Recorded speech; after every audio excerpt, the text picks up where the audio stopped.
Þú tekur lán að upphæð 2.500.000 krónur til 3 ára. Lánið ber 5% ársvexti.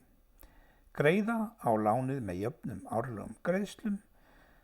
Spurningin í A-lið, hve mikið þarf að greiða á hverju ári, og í B-lið, hve mikil er afborgunarhluti greiðslu 2. Nú, það vísbending hérna að nota formúlu 1 og 4.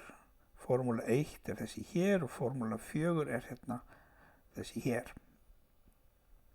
Nú, við skulum byrja að finna hve mikið þarf að greiða á hverju ári. Þá set ég inn hérna formúlu 1 sem er formúla fyrir verðmæti einnar greiðslu í jafngreiðsluröð. Set inn 2.500.000 krónur sinnum vextina, deilt með 1 mínus brotinu 1 á móti 1 pluss vextinni 0,05 í veldinu tíminn sem er 3 ár. Þá fæ ég út að greiðsla á hverju ári er 918.021 króna og 4.157 aurar.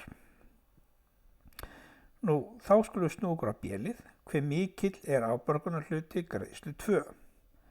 Þá nota ég þessa formúlu númer 4 og það er afborgunarhluti númer 2 sem þýðir að ennið hérna sem er í formúlunni verður 2.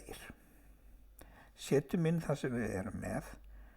Hérna set ég inn afborgunina mínus vextina sinnum upphaflega höfuðstólinn sinnum 1 pluss vextinni 0,05 í veldinu 2 mínus 1. Þetta er afborgun nummer 2, þá kemur n, í staðin fyrir n hérna, þá kemur 2.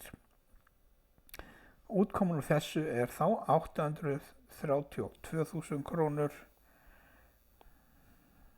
832.000 krónur 672 og 48214 aurar. Og þessa tölu mætti ég námunda.